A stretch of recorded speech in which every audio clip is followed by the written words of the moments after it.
So together we've read the first half of the Iliad. And today I gave you an assignment, right? So I have 3 questions for you guys about Achilles. The first question is,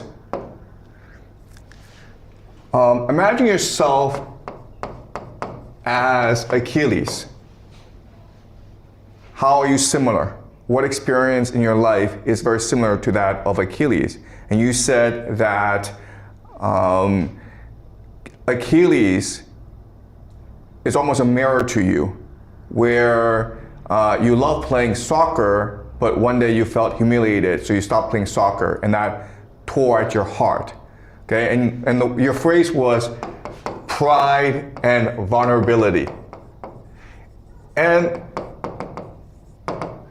that shows that by reading the Iliad, it gives you tremendous insight into yourself as well as the nature of the human heart, where arrogance and insecurity are 2 sides of the same coin, right? They're bundled together. Okay. Another question is, imagine Achilles' childhood, and you said that Achilles, when he was young, he was probably very rebellious, very imaginative, and that's true. Okay, he's always testing boundaries. He has a very vivid imagination. And the last question is, imagine Achilles today. What would he be doing? Okay, and here the answer is very interesting. The answer is that he's probably trying to be an Olympian athlete. Okay, so the obvious answer would be he's trying to be a soldier because he loves war. But what you recognize is that no, what Achilles really wants is to stand out and be admired by everyone. He wants to be famous. And so it makes more sense to be an Olympian athlete than it does to be a soldier. But you also recognize that being an Olympian athlete has a lot of restrictions because you need coaches, you need sponsors, you need to follow a certain regiment. And Achilles is a very independent-minded person. And so he would rebel against all this authority, all the structure, all this conformity. And so he would probably fail in today's society. Okay? So the entire point of this exercise is to show you that what a great book does is excite your imagination. It helps your imagination peer deeply into your own human heart and see how complicated, how complex, how dark it is. It also allows you to imagine Achilles as a whole person. You don't know him, you've never met Achilles, and Achilles is honestly a fictional character. He never existed, but he's real to you so that you're able to imagine his past, his childhood, and you're able to experience what he experienced. And what's even more powerful is that you're able to imagine Achilles into our world and see him as a living and breathing human being. So that's what a great book is. A great book is composed of characters that are real to you and make the world more real to you. They excite your imagination, that allows you to think much more deeply into yourself, as well as more imaginatively understand the world around you. Okay? So now the question then is, how does this happen? What are the mechanisms behind all this? Okay, so there was a very famous American literary critic named Harold Bloom. He was at Yale. He actually taught at Yale when I was there. I studied English literature at Yale, and I actually sat in on a class of his. Okay, but he is considered the most famous American literary critic. And his explanation for what a great book is. What is a great book? A great book is something that helps us become human. So, and what he means by that is, in a great book, the characters are different because the characters are able to hear themselves speak. Okay? Hear yourself speak.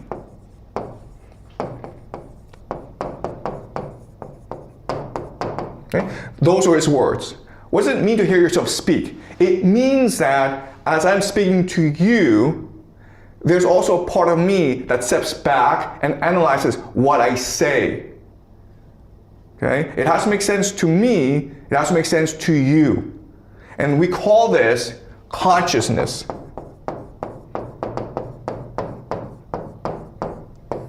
Okay? To be human means to be conscious. But to be conscious is ultimately an act of imagination. Because while you're speaking, you have to step back. Okay? We actually call this disassociation. You have to disassociate, meaning basically that as you are speaking, as you are in this world, a part of you, almost like a ghost, steps away and observes the entire scene. And not only am I imagining myself speaking, but I'm also imagining what is happening inside your mind, your heart, as I'm speaking. My effect on you, okay? All right? So let's look at how this applies to the Iliad. Okay, so remember in the first book of the Iliad, Agamemnon and Achilles, they are having an argument. They're having an argument because Agamemnon kidnapped a girl. The father demanded to ransom her back. Agamemnon broke the rules of war, of piracy, and said, no, I like her, screw you, I'm the king of kings, I'll do whatever I want. The father is a priest of Apollo. Apollo starts a plague among the Greek soldiers, they're all dying. And Achilles says to Agamemnon and says, we're all dying on the shores of Troy. So you have to give the girl back. And Agamemnon says, sure, I'll give her back, but now I want your girl in return. Okay? And this starts the main conflict of the Iliad. What's interesting is that how conscious they are, okay? So what's happening is that this is a war council. And in a war council, the Greek generals get together and decide on policy. And so as Agamemnon is speaking, okay, if you observe his speech, he's doing three things at once. Okay? The first and most important thing is that he's responding to Achilles. Right? Achilles says, you have to give the girl back. And Agamemnon says, fine, I'll give the girl back, but in return, I want your girl. So that's a response to Achilles. He feels as though Achilles made him lose face, so now he wants to make Achilles lose face as well. Okay? But also, what's important is that Agamemnon is considering how others are perceiving the interaction, right? What does Agamemnon require or demand Achilles' girlfriend? Because Agamemnon does not want to lose face amongst the others, okay? So he recognizes that if he just says to Achilles, you know what, Achilles, you're right, he would lose face amongst the other generals. He would lose respect.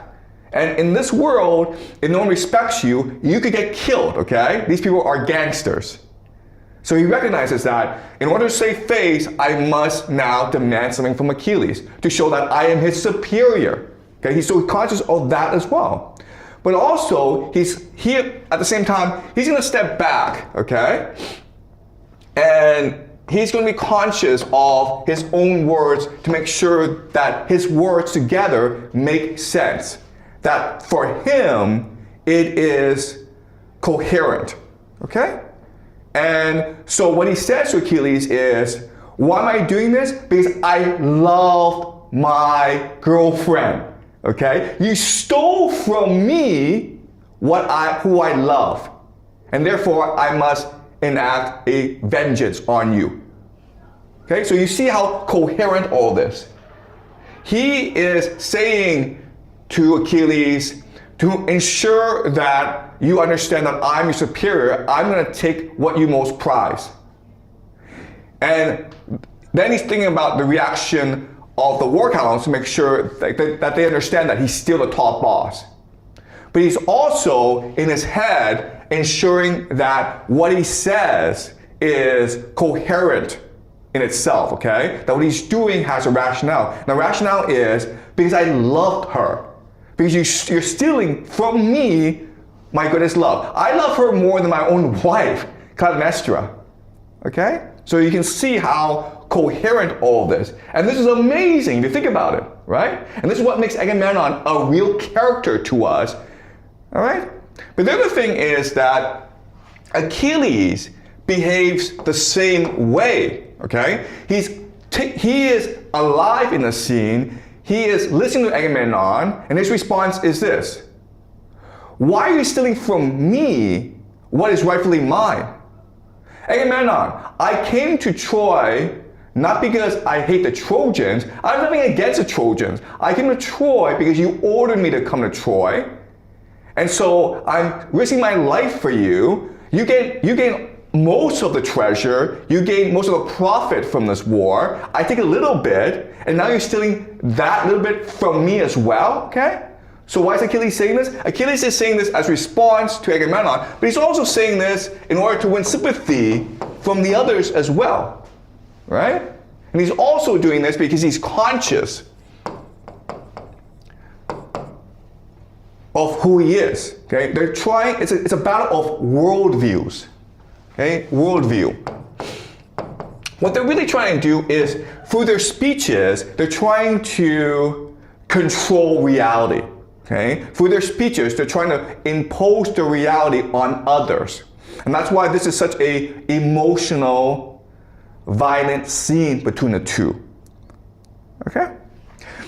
And then what happens, which is even more amazing, is that Agamemnon hears Achilles speak, and then what he does is that he responds to Achilles using his own memory and experience, okay? And what he says to Achilles is, Achilles, you say that you came here to fight for me, but we all know that you are vain. You're a narcissist. You're an asshole. You came here to win glory for yourself. You're just using me as an excuse, as a pretext, in order to win glory on the shores of Troy. That's why you really came, so don't give me this crap about you making all these sacrifices for me. You can't make sacrifices for others because you're a selfish asshole, okay? And then Achilles' response is that, fine, if you do that, then I won't fight for you anymore. So you can see how real this is. Okay, and again, what's amazing is that this all comes in the mind of one person, Homer, the poet.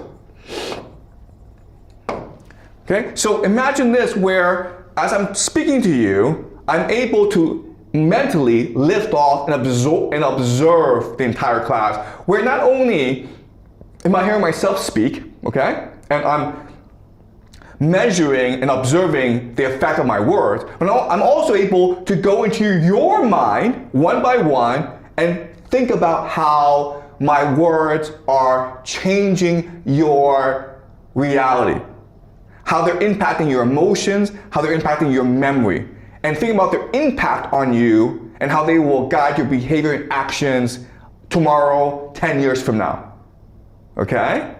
But then what's even more amazing is that as this is happening, Nestor, right? Nestor, who is one of the older generals, he comes into the scene and he tries to reconcile Agamemnon and Achilles. Okay? So not only are the two main characters have a life of their own, but the observers have a life of their own as well. So in the Iliad, what's amazing is that not only are the main characters alive, but every single character, whether it's Odysseus, Hector, Priam, Nestor, they're all alive as well with real emotions and real feelings and real experiences. Okay?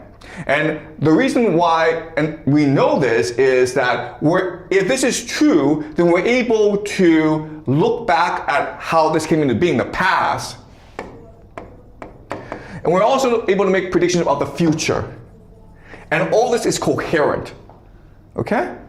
So based on this, we will now know that the major conflict in the Iliad is the one between Agamemnon and Achilles, where they're struggling for control over narrative, where Achilles wants everyone to believe that he is doing everything he can to save the Greeks.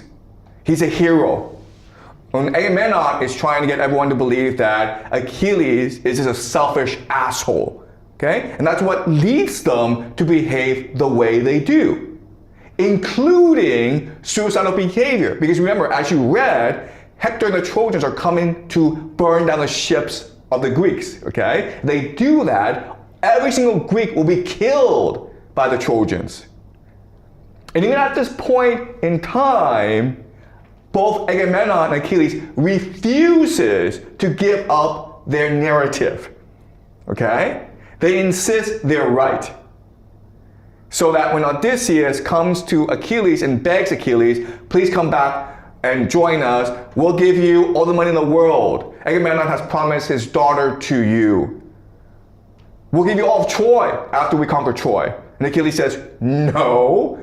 I want Agamemnon to come and apologize. If he's not willing to come and apologize to me, then screw all of you.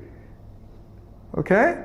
So you can see how human and how real this is. And this is important for us because now we're able to step back and observe ourselves as well as others. We have greater imagination, we have greater empathy, we have greater curiosity.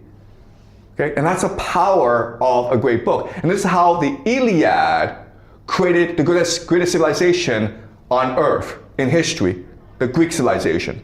Okay? All right. So any questions before I move on about this? Okay, now what I want to discuss is, okay, how did Homer do this? Because this is a great mystery that has confused scholars for centuries. We all know the Iliad is one of the greatest books ever composed, but we don't know who Homer is. And we don't know how he did this. There are some who speculated that Homer were many people, okay? So there's confusion as to who Homer is. The Greeks themselves call Homer the teacher, and they consider him the father of the civilization. So we know that Homer was a real person, but we know almost nothing about him. Okay? So what I'm going to do now is speculate as to how he was able to do all this. Okay? How was one human mind able to construct an entire universe with real people by himself? Okay. All right. So to understand this, let's discuss how identity, how personality, how consciousness is created. Okay. So basically what happens is that we have experiences.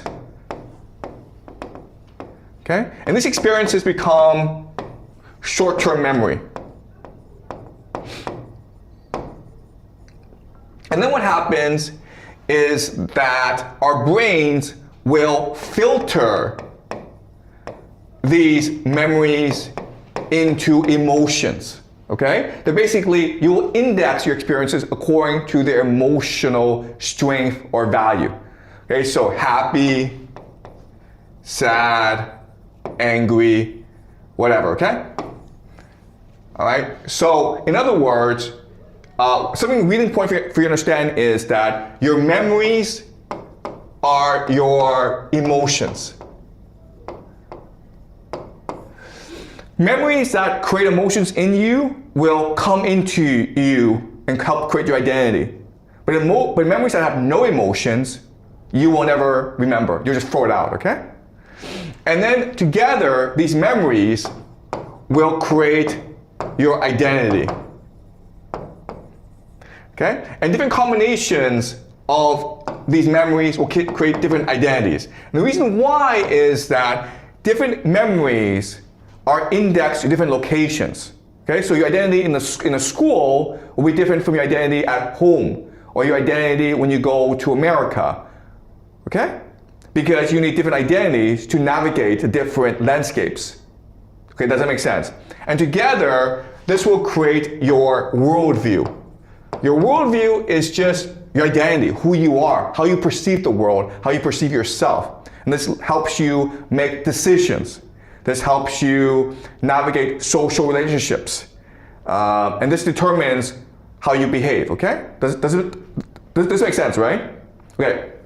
All right, so this is basically the way that we understand how our personality develops.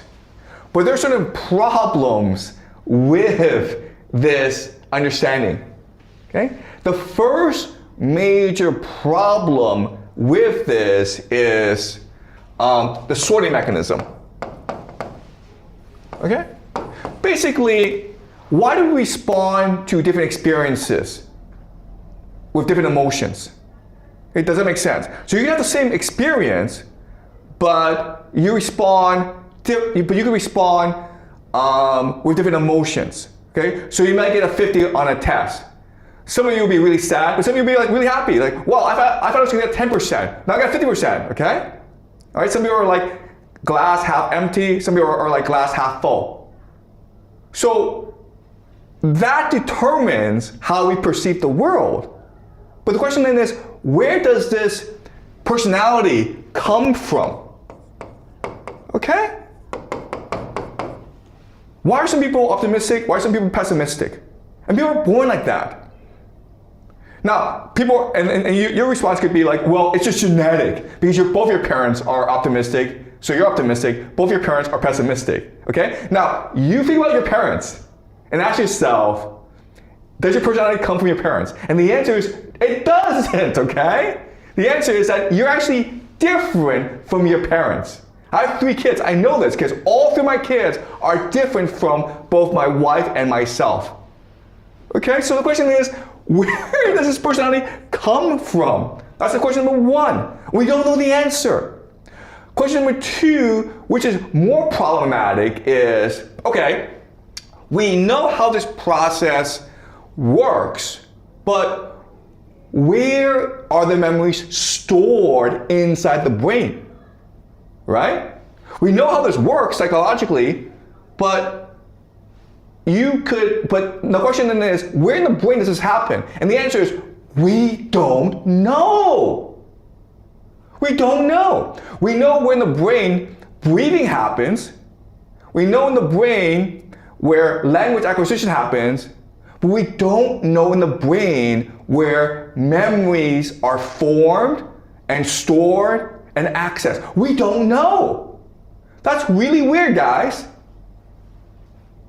Okay? All right, so that's problem number 2, storage of memories. Okay? Okay? And then question number 3 is empathy. Okay? Or theory of mind.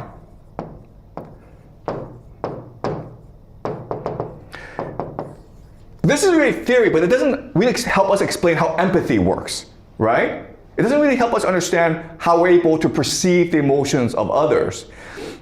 Now you can say, well, it's because we have these different identities, and so we just look at our own identity. But that doesn't really help us understand what's going on, okay? So at least 3 major problems created by modern psychology.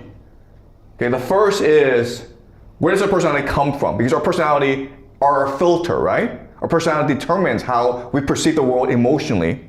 Second problem is, where does this all happen inside the brain? We don't know. And the third problem is empathy. Okay? How are we able to perceive into the emotions of others? All right? Okay. And we don't know. So I'm going to propose a theory to you today, okay? Which goes back to last class. Okay, imagine this. Imagine that we are composed essentially of two selves, okay? Two selves. There is the body, and the body comes materially, right? Okay, we know that. We know that through evolution. But then our consciousness comes from our interactions with the universe, okay? So our brain, it's not a storage facility, it's an antenna for the vibrations of the universe, okay? And we call this consciousness. And remember, last class we discussed how this consciousness, the universe is conscious, right? And there are infinite dimensions to this consciousness. And this is where our memories are stored. So a very simple analogy is think about the internet, right? You have a computer, you have a laptop, and some memory is stored on the laptop, but most of it is actually stored in the cloud. And how the computer works is by interacting with the internet, your computer becomes more conscious. Okay, does that make sense? Same thing here, where if you just use the human brain and just assume that everything comes from the human brain, nothing makes sense. But if you assume that the human brain is merely an antenna to the universal consciousness, it makes a lot more sense. Okay? And not only that, but by imagination, by consciousness, we're able to implant ourselves into the universe. Okay? And different emotions implant themselves in different wavelengths, different dimensions. Okay, does that make sense? So the combination of your emotions now leads to a unique imprint in the universe. Okay? And different personalities will obviously have the same imprint in the universe. And we call this archetypes. Okay? Archetypes. This is from Carl Jung, who is a Swiss psychologist, okay? Carl Jung. The word he uses is archetypes. Okay, they're different personalities, and they are accessing the same parts of the universe, and so they behave the same. That's why certain people look alike, okay? If you're an evil person, you have a certain look to your face, right? If you're a good person, you have a certain look to your face. Okay? If you're clever, you have a certain look, okay? So archetypes. And so what's happening is that what Homer is doing is that he's opened his mind to the universe. And therefore he's able to access all archetypes. Okay? We all do this through empathy, but Homer's able to do this at a greater level than everyone else. Okay? And then he's able to transplant these archetypes into the world of the Iliad. And that's how he's able to create what he does. A word we have for these people are prophets, right? What are prophets? Prophets are those who bring the truth of the universe onto our world and construct it in a language that allows us to access this truth eternally.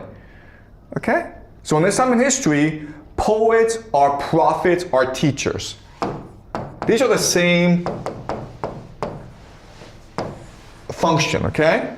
Where you're accessing the truth of the universe and you're spreading this truth through words that enable the construction of civilization. Okay? So, and we think this is true. Why? Because think about how amazing it is that the Iliad was written 2,500 years ago, okay? It was written 2,500 years ago by this guy, Homer, living in the Mediterranean, the Aegean, right? Different culture, different time, but the Iliad is able to speak directly to you as a Chinese person living in China in the 21st century. Not only that, but you're able to imagine Achilles as yourself. So if we assume that the universe is conscious and it is infinite and eternal, and there are archetypes that exist within this universe that Homer is able to draw on, Then that makes sense now, okay? This is both spaceless and timeless. There's consciousness. All right? Is this clear, you guys? Okay? Because if this is not true, then you have to answer the question, how was Homer able to do this? Right? How was he able to construct characters like Achilles, Odysseus, Agamemnon that are so real that they feel alive to us, that they're so real that we can hear them speak to themselves, so real that they themselves can hear themselves speak to others? Okay? Any questions?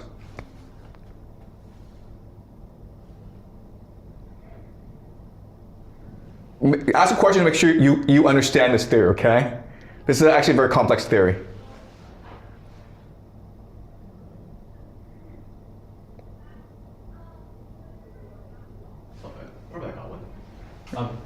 Yeah. Quote unquote prophet.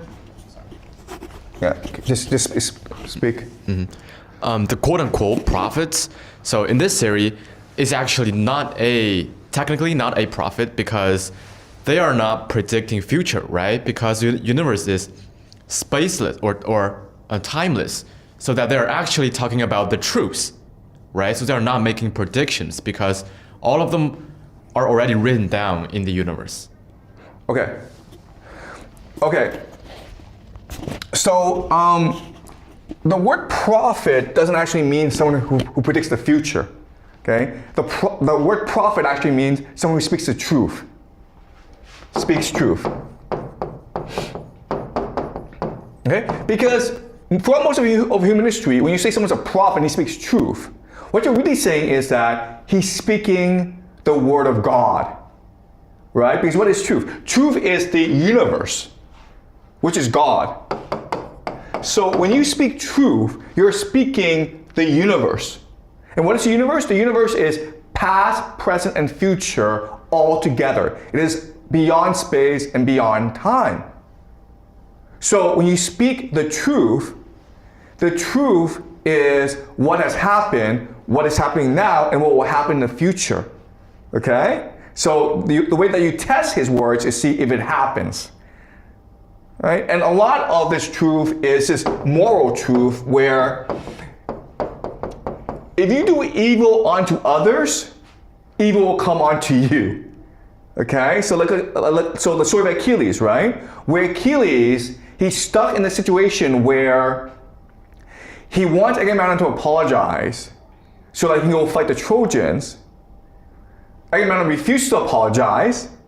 So Achilles, what does he do? Well, he sacrifices Patroclus, right? It's the death of Patroclus that enables Achilles to go fight the Trojans. So he's done evil onto Patroclus. And because he's done that, evil will now come on to Achilles.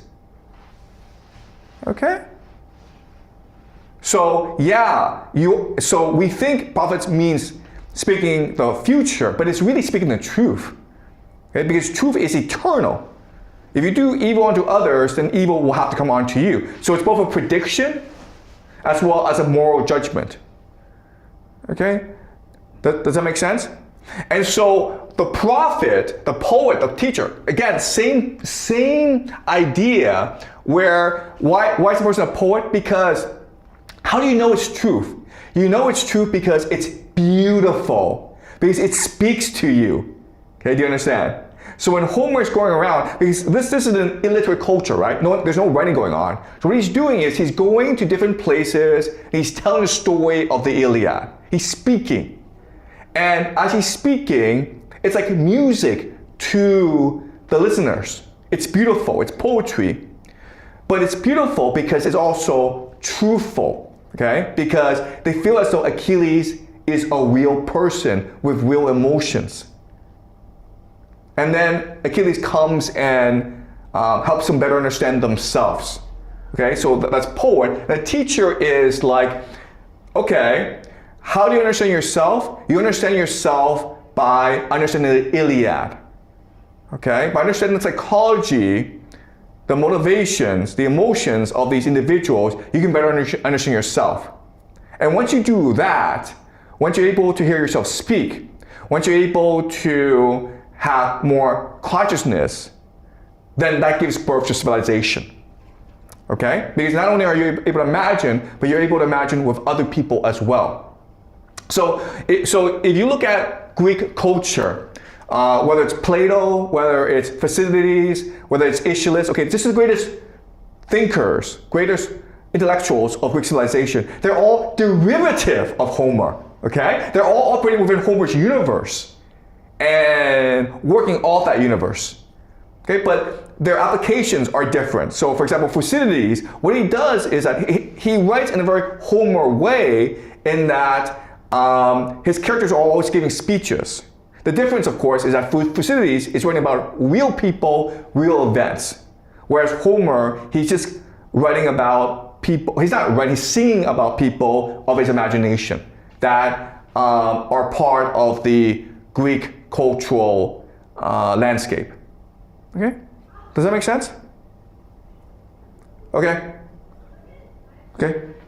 All right, so in literature, prediction and truth are the same thing. Okay? If you're able to speak truth, you can predict the future. Right? Because that's what truth is. Truth is eternal. Past, present, and future collide together. They converge on truth. All right. Any more questions? Okay. Okay, so read up to book 16 for Friday, okay?